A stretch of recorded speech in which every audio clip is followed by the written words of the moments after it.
There's so many battles that we are facing on a daily basis.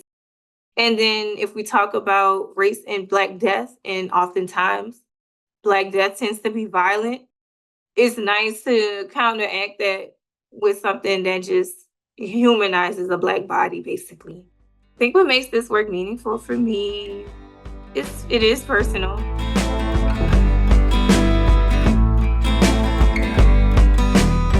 Hello, and welcome back to Death is for the Dying, a special season of the Life is for the Living podcast. I'm your host, Rebecca Richmond.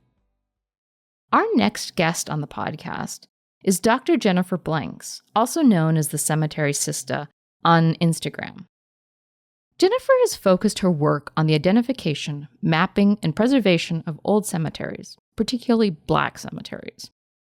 I talked to Jennifer about why she was drawn to this work, the importance of cemeteries and identity, and how race impacts the experience of death in America.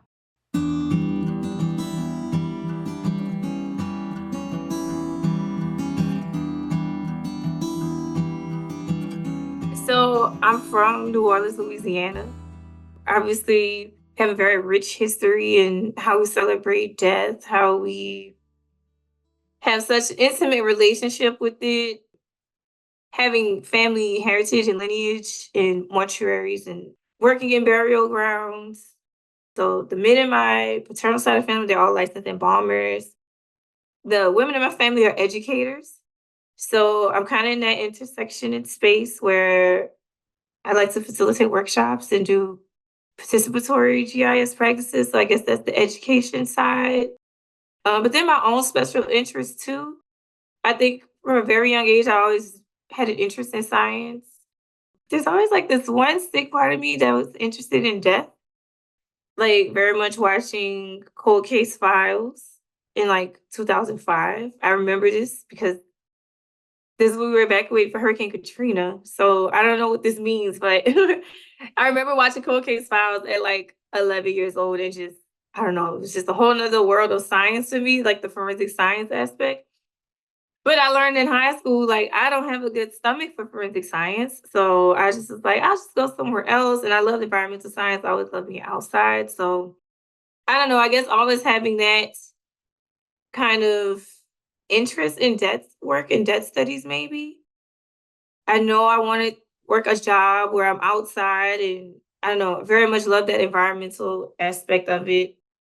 And cemeteries is out, they're outside. So I can do that part of it too. But I also love talking to people and I don't know, cultural heritage is so important to me. It's like we're living in a time where a lot of these cultural footprints and landscapes are changing so rapidly and quickly, whether it's due to displacement or because of gentrification or is due to land loss, property issues, land seizures, things like that. She started out working on a project in a single cemetery, but soon found her focus shifting to an entire state. It was a remote sensing land cover change assessment over Sweetwater Cemetery in Tamina, Texas.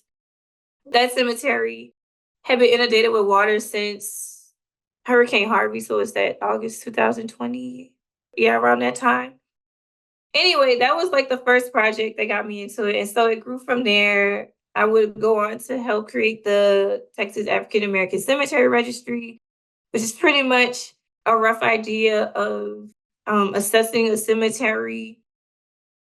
So in Texas, we have 264 counties, and it estimates over 100 cemeteries per county. And so it's very common for people to stumble upon or rediscover a cemetery and not know where to go for resources. So this risk assessment tool or the registry really is just intended to capture just like important information about the cemetery, such as the location, maybe the name, any other records that can be found. So personal obituaries, personal family records, maybe yearbook pictures, church programs, funeral programs, and incorporating all of these archive records into the registry as well to help validate the location of it. Very much focusing on uplifting the tangible and intangible knowledge of place, and mixing it with the technical side of it. So, like geoethnography is what they call it, basically. We talked about why preserving these cemeteries are important. Through my research, a lot of people identify with where they come from, where they are born and raised. And I think we can all identify with that, right? Like it's something about going back home and you're like your truest self. Like you believe you're your truest self when you step away from that environment. But you go back home and it's like, okay, I can really submerge myself and just be myself. And it translates so beautifully in a cemetery because that's your final resting place. So if you want to go and be truly at peace, at least for me, I could see how that's attractive to want to go back and be buried in your hometown cemetery or the cemetery where the rest of your family is buried. And that's something that I've experienced, going home. There are specific customs and rituals that people prefer to practice in cemeteries that anchor them to their identity and sense of self. So, for example, in New Orleans, we love to have jazz funerals. We love to have second lines, and that's the elaborate, joyful side of it. But then also celebrating All Saints Day, it's my family's tradition to go and visit all of our loved ones and bring their favorite snacks. So we'll start out with my grandmother. They bring coffee and donuts. That's what my grandmother loved. It's nice to bring items, I guess souvenirs or offerings really is what it is. It's offerings to remember them and connect with them. Like for me, being the young one in my family who is actually interested in cemeteries, learning new family history and new family knowledge and learning new stories and all of that makes me feel more connected to that part of my family. And I think it's through the storytellings in these cemeteries that it does help you feel connected to these loved ones that you won't meet until you pass on. So it's a way to keep their memory alive. It's a way to inform you more about who you are. Sometimes life has a way of coming full circle. So like for me, I didn't really learn anything about my family's history in terms of, their relationship with cemeteries and the mortuary business until I started my PhD. I didn't think that this was where I would be going when I started college or even like at any point in my career. So I think we all have those aha moments where we learn something about another relative or a family member. It's like, oh wow, that makes sense. Why like this is something, whether it's like a small interest or it's a big, part of who you are, it just kind of makes more sense. So cemeteries are like that physical place where you can go and connect with your deceased loved ones. And I think it's through those storytellings and rituals that you get a sense of self.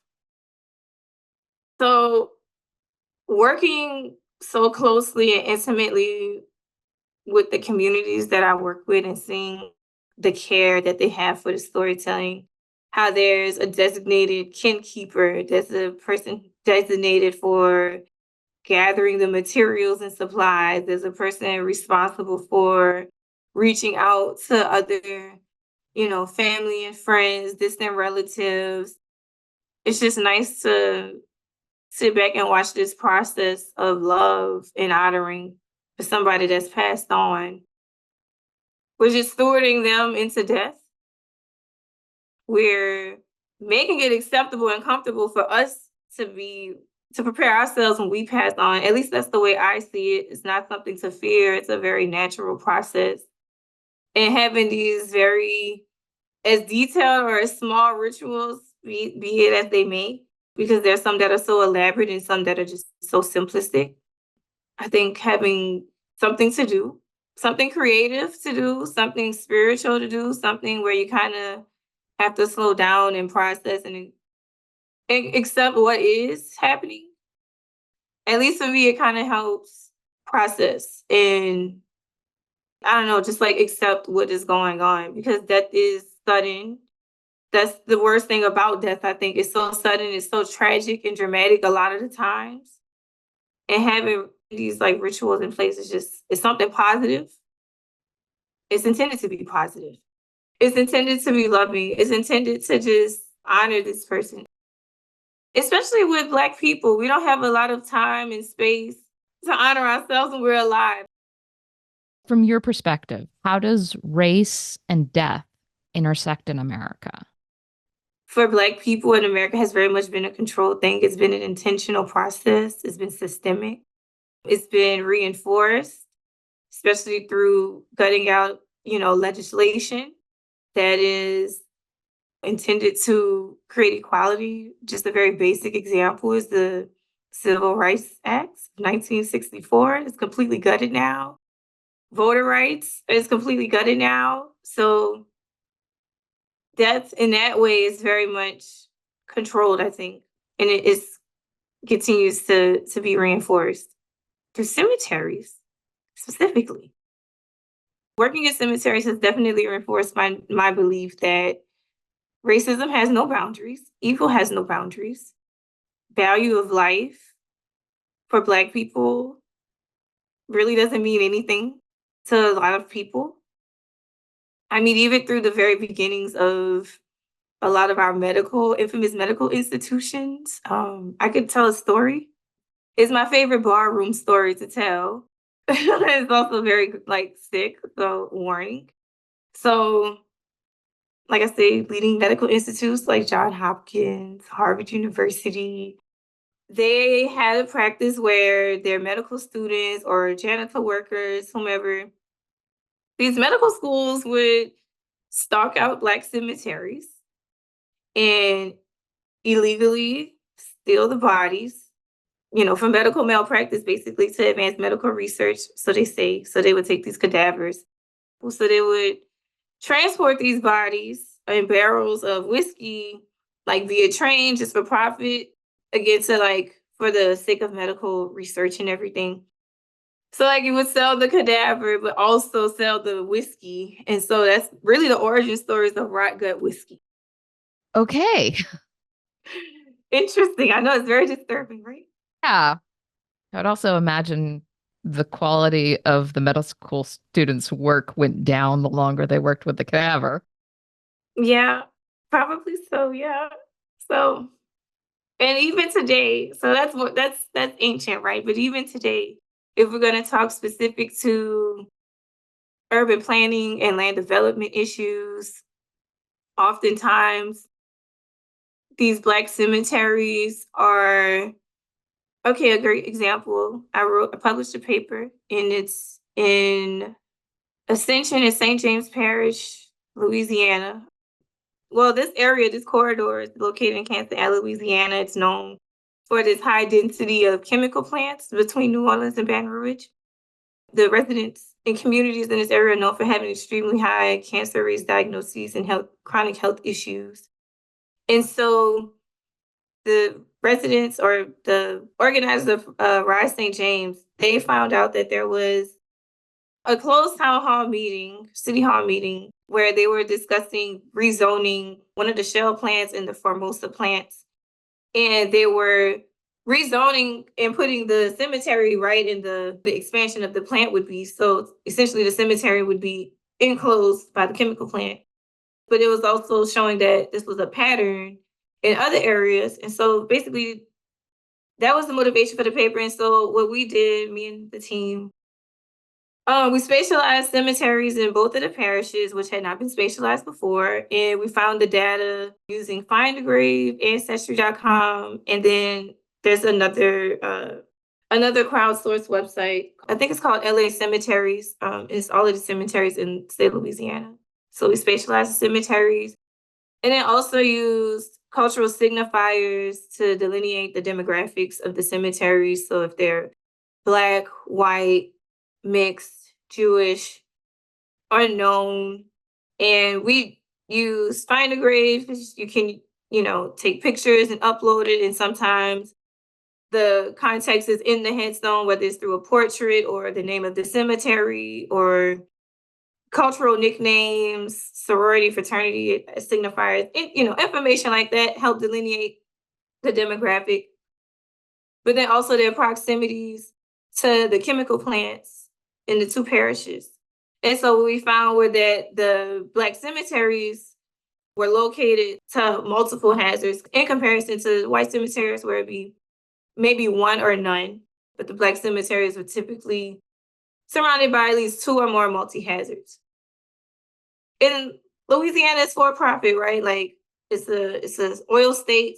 That is the moneymaker there. So politicians obviously have reason to want to support that industry versus a Black cemetery where maybe a small group of people are only familiar with its existence.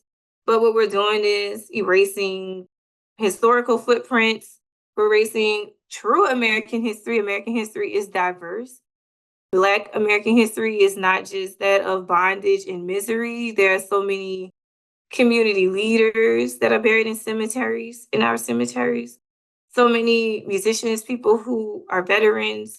There's just a rich history that's being lost. And I just don't believe we would be sacrificing Arlington's National Cemetery for the expansion of the African American Museum.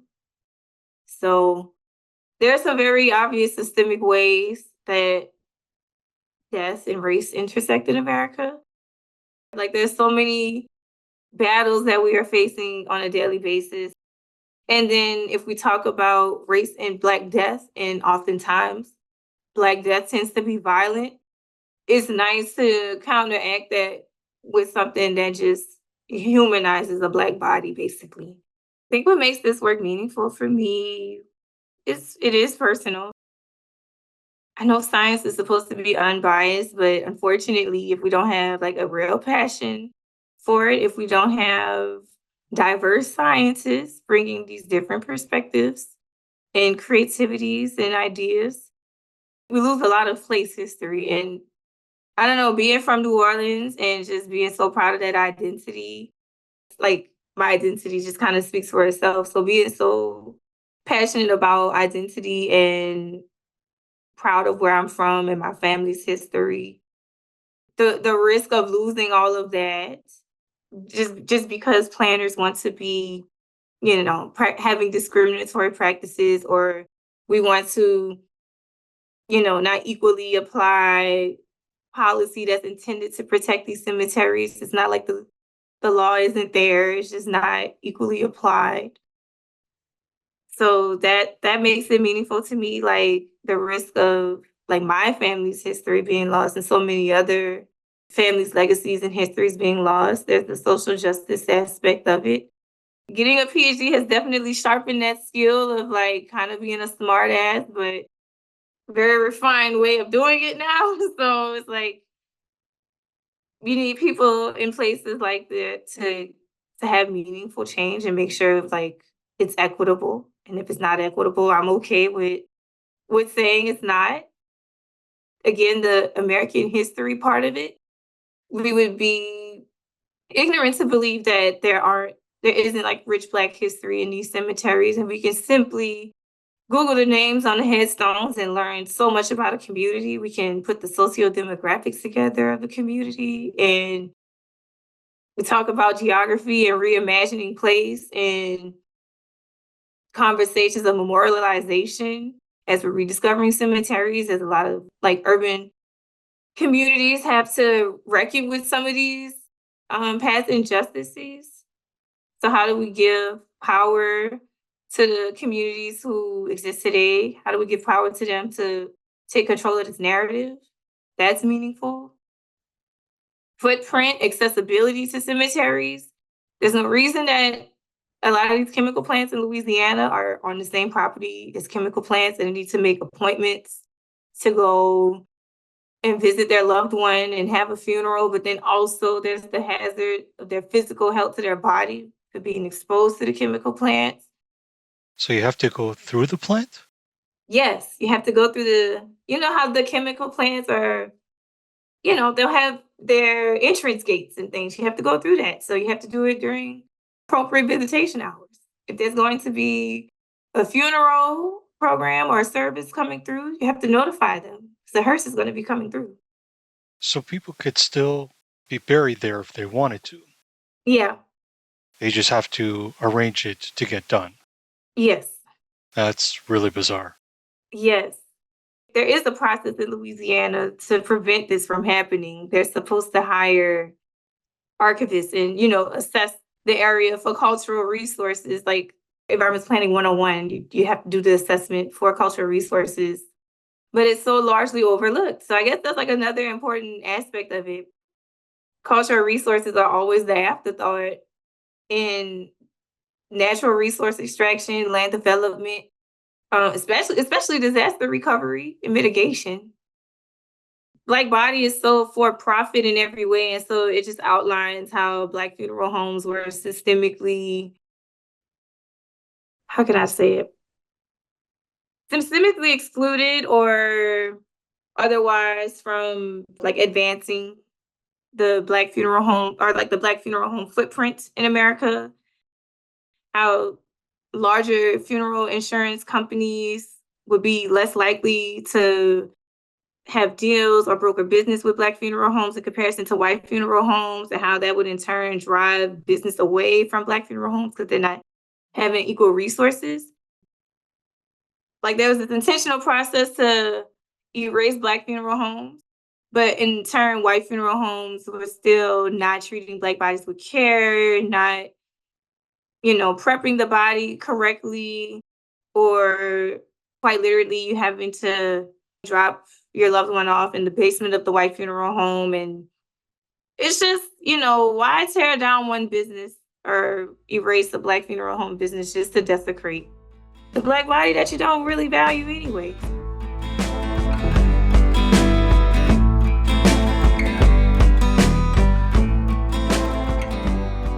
And that is it for this episode of Death is for the Dying. Join us next time when we talk with all of our guests about what laws or norms surrounding death they would like to change. Until then, take care and join the conversation on Instagram and Twitter, where you can find us at Life is for the L, or email us at lifeisforthelivingpodcast@gmail.com. You can also watch us on the Life is for the Living YouTube channel. Thanks for listening.